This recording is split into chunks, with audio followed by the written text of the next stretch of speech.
അപ്പോൾ എൻ്റെ വീട്ടുമുറ്റത്തെ കുറച്ച് പഴങ്ങളൊക്കെ ആയിട്ടാണ് ഇന്ന് ചേച്ചിയുടെ വീഡിയോ വരുന്നത്. ഞാനിപ്പോൾ നാട്ടിൽ വന്നേക്കുന്നതാണ്. ഇപ്പോൾ പപ്പ മമ്മിയൊക്കെയാണ് ഇത് നോക്കി നടക്കുന്നത്. കുറച്ച് സ്ഥലമേ ഉള്ളൂ, എന്നാലും അതിൻ്റെ ഉള്ളിൽ കുറേ പഴങ്ങൾ ഇവിടെ ഉണ്ട്. പപ്പ ഇതാണ് എൻ്റെ പപ്പ കേട്ടോ. അപ്പോൾ പപ്പ പറഞ്ഞു തരും ഇത് എന്തൊക്കെയാണെന്ന്. ഇതൊന്ന് പറഞ്ഞു കൊടുത്തത് എന്ത് ഇത് ഞാൻ തമിഴ്നാട്ടുകാർ കൊണ്ടുവന്ന് തൊടുക വെച്ച് വിറ്റുകൊണ്ടിരിക്കുക. ഓറഞ്ചിൻ്റെ തൈയാണെന്നാണ് എന്നോട് പറഞ്ഞത്. അതനുസരിച്ച് ഞാൻ വാങ്ങിക്കൊണ്ടുവന്ന് കുഴിച്ചിട്ടാണ്. ഇത് നേരത്തെ കായ്ക്കും, ഇഷ്ടംപോലെ കായ്ക്കും. കാച്ച ഞാൻ ആദ്യം പറിച്ചപ്പോൾ അതിന് ചെറിയ പുളിരസം ഉണ്ടായിരുന്നു. മമ്മിക്ക് അത്ര വലിയ ഇഷ്ടം ഉണ്ടാവില്ല. ഞാൻ അത് യഥാർത്ഥത്തിൽ അത് പിഴിഞ്ഞ് കുടിച്ചപ്പോൾ എനിക്ക് ഇഷ്ടമായി. പിന്നീട് അതിന് നല്ല മധുരമുണ്ട്. ഇപ്പം പലരും വന്ന് പറിച്ചുകൊണ്ട് പോകുന്നുണ്ട്. നല്ല ഇതാണ്, ഇഷ്ടംപോലെ കായ്ക്കും. ഓറഞ്ച് തനി രീതിയിലേക്ക് വരില്ല, എന്നാലും ഓറഞ്ച് തന്നെയാണ് അല്ലേ? ഇതൊക്കെ ഉണ്ട്. ടെക്നിക്കലി ഓറഞ്ച് ആണ് ഇത്. ശരിക്കും ഓറഞ്ചാണ്. കണ്ടോ, ഓറഞ്ചിന്റെ തനി രീതിയാണ് ഇത്. നിറച്ച് കായ്ക്കും, ഇഷ്ടംപോലെ കായ്ക്കും. ഇപ്പൊ ഈ മഴക്കാലത്തിൽ ഇവിടുത്തെ കാലാവസ്ഥയുടെ വ്യത്യാസം കൊണ്ട് മാത്രം വ്യത്യാസത്തിലാണ്, അല്ലെങ്കിൽ കൂടുതലുണ്ടാവും.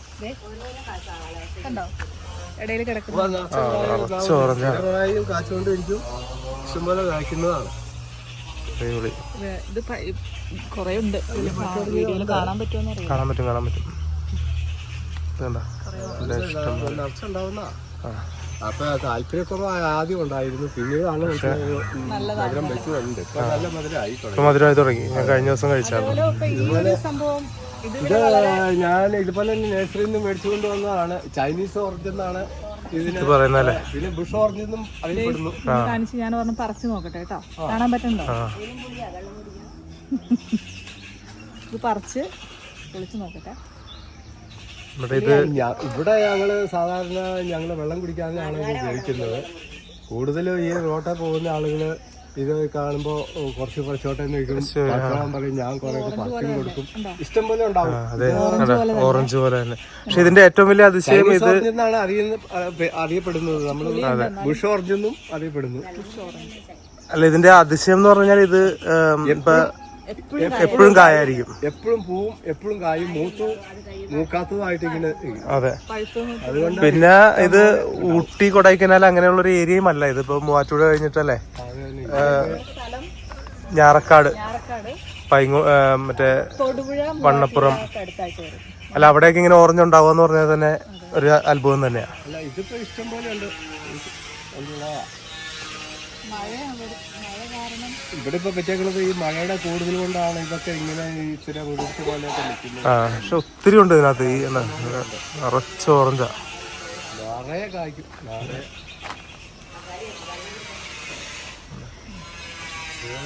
റോട്ടിൽ പോകുന്ന പിള്ളേർക്ക്. പിന്നെ ഏതാടി, പിന്നെ ഇവിടെ ഒരു സപ്പോർട്ട ഉണ്ടല്ലേ? ആ, ഇത് ഒത്തിരി നാളായി. നിറയെ കായ്ച്ചോണ്ടിരിക്കുന്ന മരമാണ്. പഴവർഗത്തിന് നല്ലതാണ്.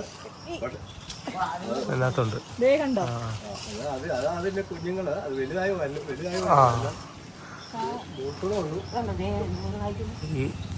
ഒത്തിരി ഇതുപോലെ ഒത്തിരി മരങ്ങളുണ്ട് ഈ ചെറിയ സ്ഥലത്തല്ലേ? ഈ സൈഡിലുണ്ടാകുന്ന ഞാൻ വെട്ടിക്കളഞ്ഞ അതൊക്കെ നിറച്ച് കായ്ക്കും. ഇഷ്ടം പോലെ കായ്ക്കുന്നതാണ്. ഇനി നമുക്ക് അങ്ങോട്ട് പോവാം. ഇത് നമ്മള് ബഡ്ഡാകുമ്പോഴാണ് ഇത് കണ്ടമാനം ഉണ്ടാവുന്നതാണ്. പക്ഷെ ഇപ്പൊ ഈ മഴയുടെ കൂടുതലുണ്ടാകുന്ന തോന്നുന്നു. ഒത്തിരി അങ്ങോട്ട് ഉണ്ടാവണില്ല. പൂവ് ഉണ്ടായിട്ട് അതിലൊക്കെ പിടിച്ചു വരുന്നുണ്ട്. ഇതൊക്കെ പൂവാണ്. പൂവ് ഇതേ രീതിയിൽ പൂവാണ് ഇഷ്ടം പോലെ. അതെല്ലാം കഴിഞ്ഞ് ഇങ്ങനെ വളഞ്ഞു കുത്തി ഉണ്ടാവും. നിറച്ച് എന്ന് നോക്കിയാലും ഉണ്ടാവുന്ന. മഴയുടെ കൂടുതൽ കൊണ്ട് ഇച്ചിരി കുറവുണ്ട്, എന്നാലും എപ്പോഴും ഉണ്ടാവുന്നുണ്ട്. നല്ല മധുരമുള്ള സൈസാ. ഞാൻ കഴിച്ചു നോക്കിയായിരുന്നു. അതല്ല, ഞാൻ കഴിച്ചായിരുന്നു, എനിക്ക് ഇഷ്ടപ്പെട്ടു. നല്ല മധുര. പിന്നെ അത് നമുക്ക് വേണമെങ്കിൽ അച്ചാറിടാം. ഇതാണ് ഇത് പനീർ ചാമ്പയാണ്. ഇത് റോസ് കളറിലാണ്. മറ്റേ റെഡ് അല്ല, ശരിക്കും റെഡ് അല്ല. എന്നാലും വേനൽക്കാലത്താണ് നല്ല മധുരമുണ്ട്. വേനൽക്കാലത്ത് ഇച്ചിരി കുറവാണ്. ഇത് വേനൽക്കാലത്ത് വന്നാൽ ഈ പ്രദേശം മൊത്തം ചാടിക്കിടക്കും. അതുപോലെ ഒത്തിരി ഉണ്ടാവും. അതാണ് ഇത്. മഴയുടെ കൂടുതലുകൊണ്ടാണ് ഇപ്പൊ ഇവിടുത്തെ ഒന്നും തന്നെ അങ്ങോട്ട് ഒത്തിരി കായ്ക്കുന്നില്ല. ഇതാണ്. പിന്നെ ഉള്ളത് നമ്മുടെ പുലാസാൻ എന്ന് പറയപ്പെടുന്നു, ലിച്ചി എന്നും പറയപ്പെടുന്നു. ഓരോ സ്ഥലങ്ങളിൽ ഓരോ പേരുകളാണ് അറിയപ്പെടുന്നത്. ലിച്ചിയാണ് അത്. നിറച്ച് കാച്ചിട്ടുണ്ട്, എല്ലാം കാച്ചി കിടക്കുകയാണ്. ശരിക്കും ആയിട്ടില്ല, ലിച്ചിയാണല്ലേ? ലിച്ചിയാ. പുലാസാൻ എന്നും വിളിക്കപ്പെടുന്നു, ലിച്ചിന്നും ലീച്ചിന്നൊക്കെ. അത് നിറച്ച് കാച്ചിട്ടുണ്ട്. അതെ അതെ. അത് ആ ഭാഗത്ത് ഞങ്ങള് ഇടയ്ക്ക് കുറെയൊക്കെ വെട്ടിക്കളഞ്ഞു. ലീച്ചി കൊള്ളാം. ഇത് ഒരു മരുന്നായി ഈ കാച്ചി കിടക്കുന്നത്. അതെന്താ സംഭവം? മക്കോട്ട ദേവ എന്ന് പറഞ്ഞാൽ ഈ ഷുഗർ പേഷ്യൻസിന് അതെ കഴിക്കുന്നതാണല്ലേ? ഒത്തിരി ഗുണമുണ്ടെന്നൊക്കെ പറയുന്നു. അതിനോട് നമുക്ക് അത്ര അറിയാൻ പറ്റുന്ന സംഭവം ഒന്നും ഒരു പ്രൂവൺ ബെനിഫിറ്റ്, പ്രൂവൺ അല്ല എന്നാലും അതിന്റെ പലരും അത് ഉണക്കി അതിന്റെ തൊലി പൊടിച്ചാണ് കഴിക്കേണ്ടത്. അകത്തിരിക്കുന്നത് കായ ഒന്നും കഴിക്കാൻ കൊള്ളാന്നൊക്കെ പറയുന്നത്. ശരി. അതൊക്കെ ഒരു വിശ്വസനീയമാണെന്ന് എനിക്ക് തോന്നുന്നില്ല. ഏതായാലും നല്ല ആൾക്കാർ ഉപയോഗിക്കുന്നു അല്ലെ? അതെ, കണ്ടപ്പോ കാണാൻ നല്ല രസമാണല്ലോ. പഴുത്തു കഴിഞ്ഞാൽ നല്ല രസമാണ് കാണാൻ. അതൊക്കെ ഓർത്തുകൊണ്ട് ഞാൻ അത് നട്ടതാണ്. പിന്നെ ഈ പ്ലാവ് ഒരു സീഡ്ലെസ് പ്ലാവാ. അത് കായ്ക്കാതെ വന്നപ്പോ ഞാൻ നഴ്സറിക്കാരനോട് ചോദിച്ചപ്പോ അത് ഞാൻ അന്ന് തന്നപ്പോ പറഞ്ഞാൽ 5 വർഷം കഴിയാതെ അത് കായ്ക്കില്ല. അപ്പൊ ഇതിപ്പോ 6 വർഷമായി. 6 വർഷമായിപ്പോ ഇന്ന് അടുത്ത ദിവസം നോക്കുമ്പോൾ ഒരെണ്ണം ഉണ്ടായിട്ടുണ്ടാവും. ഇത് നമ്മുടെ ഇതാണ് നമ്മുടെ അവക്കാഡോ. ഉണ്ടായി കിടപ്പുണ്ടേ. അത് ആദ്യമായിട്ട് ഉണ്ടായതാ. ഇപ്പം വലുതാണെങ്കിലും ഒത്തിരി ഉണ്ടായിട്ടില്ല. ഞാൻ ഈ കഴിഞ്ഞ ദിവസം നോക്കുമ്പോഴാണ് ഒരെണ്ണം ഉണ്ടായെന്ന് പറഞ്ഞുകൊണ്ട് മമ്മി ഇങ്ങനെ പറഞ്ഞത്. പക്ഷെ ഞാൻ വന്ന് നോക്കിയപ്പോൾ 5 ഉണ്ടായി. അല്ലാതെ ശ്രദ്ധിച്ച് നോക്കിയാൽ കാണുള്ളൂ.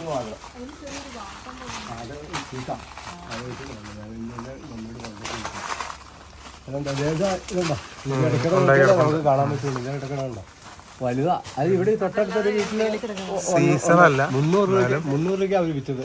3 മതി 1 കിലോ. നല്ല ഡിമാൻഡുള്ള ഒരു പഴ. അടുത്ത ദിവസം ഞാൻ ഇപ്പോഴാണ് കാണുന്നത്. അത്ര ശ്രദ്ധിച്ച് ഇതിന്റെ ഇലയുടെ കളറല്ലേ, അതുകൊണ്ട് നോക്കിയാലേ കാണുള്ളൂ. ഏതായാലും ഉണ്ടായി. ഉണ്ടാവില്ല എന്നൊക്കെ പറഞ്ഞിട്ടുണ്ടെങ്കിൽ ഉണ്ടായി. ഇതുണ്ടായി. അതാണ് അവക്കാഡോ. ഇത് റെഡി ആയിട്ടോ? ഇത് പഴുക്കണേ അത് എങ്ങനെയാണെന്ന് അറിയില്ല. ഏതായാലും വേണമെങ്കിൽ നമുക്ക് പറിക്കാം. വേണമെങ്കിൽ എങ്ങനെ വേണമെങ്കിലും ചെയ്യാം. പിന്നെ അതുകൊണ്ട് നമുക്ക് നോക്കാം. അല്ലേ, പറിച്ച് നോക്കാം. എന്തായാലും ആദ്യമായിട്ട് നമ്മള് സാധാരണ ഇത് 3 മതി 1 കിലോ. 300 രൂപ. ഈ അടുത്ത വീട്ടിലുണ്ട്, ഇതേ കാണുന്ന വീട്ടിലുണ്ട്. അവര് വിൽക്കുന്നത് 300 രൂപ. ഇവിടെ UK-ലാണെങ്കിലും നല്ല പ്രൈസ്, നല്ല വില. ഞാൻ UK-ൽ വന്നപ്പോ ഇത് അന്ന് തിന്ന് ആദ്യമായിട്ട്. അന്ന് മനസ്സിൽ ഉണ്ടാവും. ഹൈ വിറ്റമിൻ ഇ കണ്ടന്റ് ഉള്ളത്, നല്ല സ്കിന്നിനൊക്കെ നല്ല ഭയങ്കര ഗുണമുള്ളൊരു. മധുരം ഉണ്ടാവില്ല എന്നാലും നല്ല. ഇതൊക്കെ ഞങ്ങള് ചുമ്മാ ഇത് ഇവിടുത്തെ ഇഞ്ചി ഇഷ്ടംപോലെ മുങ്ങിയൊക്കെ വളരുന്നുണ്ട്. ഇത് റോസ് ആപ്പിൾ. ഇതാണ് നമ്മുടെ ആപ്പിൾ അല്ല, റോസ് ആപ്പിൾ. ഇത് ഒരു ടൈപ്പ് ചാമ്പക്കയാണ്. അത് പൂത്തിട്ടുണ്ട് അതെ. പിന്നെ അതിന്റെ ഇടയ്ക്ക് ഉള്ളതുണ്ടല്ലോ, ആ പൂവ് കാച്ചിരിക്കണ അങ്ങനെ സൈഡില്, അത് ബേർ ആപ്പിൾ എന്ന് അറിയപ്പെടുന്നതാണ്. ആണല്ലേ? Bare apple. അത് കാച്ചു ഇതല്ലേ? ആ പൂവൊക്കെ വിടർന്ന് നമുക്കറിയില്ല എന്താ ബേർ ആപ്പിൾ. ഇത് നമ്മുടെ പേരയ്ക്കാണ്. ബഡ് പേരയാണ്. ഞാൻ ഇതൊന്ന് പറിച്ച് കഴിച്ചായിരുന്നു നേരത്തെ. എന്താ അടിപൊളിയാ പേരയ്ക്ക. ഇത് ഡ്രാഗൺ ഫ്രൂട്ട് മുൻവശത്ത് ഒത്തിരി ഉണ്ടല്ലേ? ഇതിപ്പോ ഏറ്റവും കൂടി കഴിഞ്ഞാൽ 3 മാസമായുള്ളൂ ഇത് കുഴിച്ചിട്ടിട്ട്. അപ്പോഴത്തേക്ക് ഇത്ര നീളത്തിൽ കുഴിച്ചിട്ടാ വേഗം വളരുന്നു. അങ്ങനെയാണ് അത് അത്ര നീളത്തിൽ തന്നെ. ഇവിടുത്തെ ഒരു മണ്ണിന് ഭയങ്കര പ്രത്യേകത ഉണ്ടല്ലോ. ഇവിടെ എന്ത് നട്ടാലും വളരുന്ന ഒരു അല്ലെ, അത്യാവശ്യം എന്ത് ചെടികൾ ഇവിടെ വളരും. ഇത് റംബൂട്ടാൻ അല്ലെ? റംബൂട്ടാന്റെ സീസൺ കഴിഞ്ഞു. തീർന്നോണ്ടിരിക്കുക. ഒരു നിരപ്പ് ആദ്യം കുറെ ഉണ്ടായിരുന്നു. അതെല്ലാം പെട്ടെന്ന് തീർന്നു. അവിടെ റംബൂട്ടാൻ ഉണ്ടല്ലേ? അത് റംബൂട്ടാനാണ്. തീർന്നു.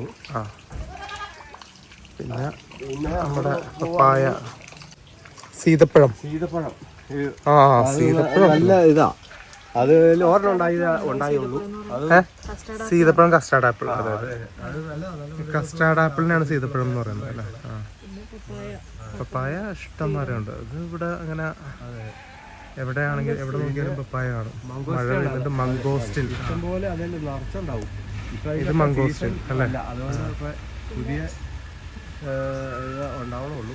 മംഗോസ്റ്റിൻ ഭയങ്കര ഡിമാൻഡുമാണ്, ഭയങ്കര വിലയുമാണ്. അത് യുകെയിലൊക്കെ ഒരു 4-5 എണ്ണത്തിന് 7 പൗണ്ടൊക്കെ വരും. അതാണ് ഇതിന്റെ ഒക്കെ ഒരു. അതെ അതെ. ഇത് അത് അവിയു പൂക്കണുള്ളൂ. അവിയു എന്ന് പറയും. അബിയു ചിലപ്പോ എല്ലാ നഴ്സറികളിലും മഞ്ഞുണ്ട്, ഉണ്ട്. അതെല്ലാം പൂത്ത് തുടങ്ങണുള്ളൂ. ശരി. അതിന് നല്ല വെയില് വേണം, നന്നായിട്ട് വെയിൽ അടിക്കണം. അതിന്റെ പേര അത് നമ്മുടെ ഇരുമ്പുളി, സ്വന്തം ഇരുമ്പുളി. അത് ഈ സാധാരണ ഇരുമ്പുളി നമ്മുടെ നാട്ടിൽ എവിടെയും കിട്ടും. പക്ഷെ അത് ബഡ് മേടിച്ച് കൊണ്ടുവന്ന് അതിന് പുളി രസം കുറവാണ്. സാധാരണ പുളിന്ന് തന്നെയാണുള്ള പേര്, പക്ഷെ ഇതിന് പുളി രസം കുറവാണ്. കാരണം ഏതാൾക്കും എങ്ങനെ വേണേലും കഴിക്കാം. അത് കഴിച്ചുകൊണ്ട് തന്നെ ഞാൻ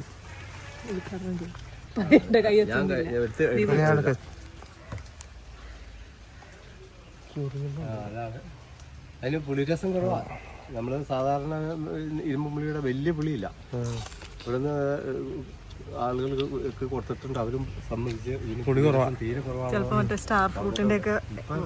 ആളുകളായാലും കൂടി പുളി വരുമോന്നറിയില്ല. വലിയ പുളിയില്ല. അതും ബഡ് പേര വെച്ചതാ. ഇതായിരുന്നു നല്ല മധുരമുള്ള. ഇതൊക്കെ ഇതിനെ പറ്റി എന്താന്ന് വെച്ചാൽ ഇതൊക്കെ നല്ല വെയില് വേണമെന്നേ. വെയിൽ ഇച്ചിരി കുറവാണ് ഇവിടെ. അത് നമ്മുടെ ആത്തപ്പഴം എന്ന് പറഞ്ഞ ആത്തച്ചക്ക എന്ന് പറയുന്ന ഒരു ഇതാണ്. അതിലും പൂക്കുണ്ട്.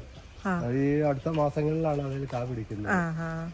പിന്നെ മൂലക്കിൽ നിൽക്കുന്നത് നമ്മുടെ നാടൻ മാവാണ്. പൂത്തിട്ടുണ്ട്, ഇപ്പൊ പൂക്കുണ്ട്. ഒരിടത്തും മാവ് ഇപ്പൊ പൂക്കാറാവണുള്ളൂ. പക്ഷെ ഇതിൽ ഇപ്പൊ പൂ കണ്ടു. പിടിക്കുമില്ലെന്ന് അറിയില്ല.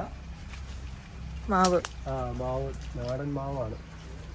അതിലെല്ലാം പൂത്തിട്ടുണ്ട്, പക്ഷെ പിടിക്കുമെന്ന് അറിയില്ല. ചാടിപ്പോയാ മൊത്തം പൂവാണ്. അങ്ങനെ ഇവിടെ കണ്ടില്ലേ, ആത്ത കണ്ടു. പിന്നെ അവിടെ വെണ്ട ഉണ്ടായിരുന്നിപ്പുണ്ടല്ലേ, വെണ്ട മംഗോസ്റ്റിൻ വീണ് കിടക്കുന്നു. അത് കൊള്ളാവോ? അത് കൊള്ളാകുമ്പോ കഴിയാമല്ലോ, കഴുകി തരാം. അത് തീർന്നതായോണ്ട് അല്ലെങ്കിൽ ഇവിടെ വന്ന് എന്തോരം വെണ്ടയ്ക്ക ഉണ്ടായിരുന്നിപ്പുണ്ട്. ടെറസിലെത്തി അങ്ങനെ നമ്മള്. മുകളില് ഡ്രാഗൺ ഫ്രൂട്ട് അത്ര വലിയ വിജയപ്രദമല്ല. കാരണം ഇതിന് വെള്ളം കെട്ടി നിൽക്കാൻ പാടില്ല. ഇവിടെ ഇപ്പൊ നമ്മള് സമയാസമയത്ത് വന്ന് നോക്കാനൊക്കെ വരാനൊക്കെ ബുദ്ധിമുട്ടായി ആണല്ലോന്നേ. ഇത് എന്റെ കാര്യം പറഞ്ഞു കഴിഞ്ഞാൽ നമ്മുടെ പറമ്പില് തൊടിയിൽ കുഴിച്ചിടുന്നത് തന്നെയാണ് ഏറ്റവും ബെറ്റർ. ഏതായാലും ഇത് കായ്ക്കുന്ന സമയമാവണുള്ളൂ. ഇത് കഴിഞ്ഞ വർഷങ്ങളിലൊക്കെ കാച്ചാ. കഴിഞ്ഞ ദിവസം നേരം കഴിച്ചത് എവിടെ നിന്നാണ്? ഉണ്ടായിരുന്നു, കാച്ചാർന്നു. ഇതിനൊക്കെ കഴിഞ്ഞ കാലത്ത് കാച്ചു. അതേ കാച്ചി കിടക്കുന്നു, അതിന്റെ ഇടയിൽ ഉറങ്ങി കിടക്കുന്നുണ്ട്. അങ്ങനെ ഇല്ല, ഇപ്പഴല്ല അതിന്റെ യഥാർത്ഥ സീസൺ ആയില്ല. വർഷത്തിൽ കാര്യം 2-3 പ്രാവശ്യമൊക്കെ കായ്ക്കും. ഇതും യുകെയില് ഭയങ്കര എക്സ്പെൻസീവ്. അല്ല, അവിടെ നിന്ന് വന്നപ്പോ ആളുടെ ഇത് നമുക്ക് മേടിക്കാനുള്ള പ്രചോദനം ഉണ്ടായിരുന്നു, ചിന്തിച്ചതും ഇതിനെ പറ്റി. അതൊക്കെ അവിടെ വന്നപ്പോഴാണ് ആദ്യം. അന്ന് നമ്മള് ഒരിക്കലും വിചാരിച്ചില്ല ഇത്രയും അല്ലേ. അങ്ങനെ പ്രതീക്ഷിച്ചില്ല. പിടിക്കുമെന്ന് പറഞ്ഞു. ഇത് തന്നെയാണ് അവിടെ നിന്ന് കുഴിച്ചിട്ടേക്കണതിൽ നിന്നാണ് ഇങ്ങോട്ട് കയറ്റി ഞങ്ങൾ ഇത് പിടിപ്പിച്ചത്. മെയിൻ വേറൊരു സംഭവം ഉണ്ട്, ഡുറിയൻ. അത് ഡുറിയനാണ് അതുകൊണ്ടിലൊരു ഏറ്റവും എക്സ്പെൻസീവ് ആയിട്ടുള്ള പറയാം. ഇതില് പൂവായിട്ടുണ്ടായിരുന്നു. പൂ കഴിഞ്ഞ ആളുകളിൽ ഞങ്ങൾ ആദ്യമായിട്ട് കാണുന്ന പൂവ് ഉണ്ടായിരുന്നു. കഴിക്കുമായിരിക്കും, ഉടനെ കഴിക്കാറായിട്ടുണ്ട്. നോക്കിയില്ല, പൂത്തോട്ടുണ്ട്. സപ്പോട്ട നിറയെ കായായിട്ട് കിടക്കും. സപ്പോട്ടയുടെ കായ്കൾ ഡ്രാഗൺ ഫ്രൂട്ടിന്റെ പ്രത്യേകത ഉണ്ടായത് കൃത്യം പൂവ് ഉണ്ടായി കഴിഞ്ഞാൽ അപ്പം മുതല് എണ്ണിക്കൊണ്ട് 30 ദിവസം അത് പഴുത്തിരിക്കും. അതാണ് അതിന്റെ ഒരു പ്രത്യേകത. കൃത്യം അതിന് വേറെ പഴുത്തില്ലെന്നും നോക്കേണ്ട വരില്ല. അത് കൃത്യം 30 ദിവസം പഴുത്തിരിക്കും. ഈ ഡ്രാഗൺ ഫ്രൂട്ടിന് ഒത്തിരി പണിയൊന്നും ഇല്ലാതെ അതാണ് അതിന്റെ ഏറ്റവും വലിയ കൃഷിയാണ്. പക്ഷെ വെയിൽ വേണം, നന്നായിട്ട് വെയിൽ. ഡുറിയൻ തായ്ലാന്റിലൊക്കെയാണ് കൂടുതൽ കൃഷി ചെയ്യുന്നത്. തായ്ലാന്റില് ഭയങ്കര വിലയാണ്, വിദേശികൾക്കൊക്കെ അത് ഒരു പീസ് വരെ 10,000 രൂപയ്ക്കൊക്കെ വിൽക്കുന്നത്. അത്ര എക്സ്പെൻസീവ്, അത്ര ഗുണമുള്ള ഫ്രൂട്ട്. അവിടെ ഇപ്പോൾ വളരെ കുറച്ച് വീടുകളിലുണ്ട്. ഈ വീട്ടിലുണ്ട്, നമ്മുടെ ആ തൊട്ടപ്പുറത്തെ വീട്ടിലുണ്ട്. അവിടെ ആദ്യമായിട്ട് കാണുന്നത് ഇവിടെയൊക്കെ ഉള്ളൂ. മഴ വരുന്നുണ്ട്. നമ്മുടെ നാടൻ ഞാവൽ മരം, ഞാവല് ബഡ് വെച്ചതാ, പക്ഷെ ഞാവൽ മരം പൊങ്ങിപ്പോയി. വലുതായിപ്പോയി. ഞാവല് ഞാവൽ മരം.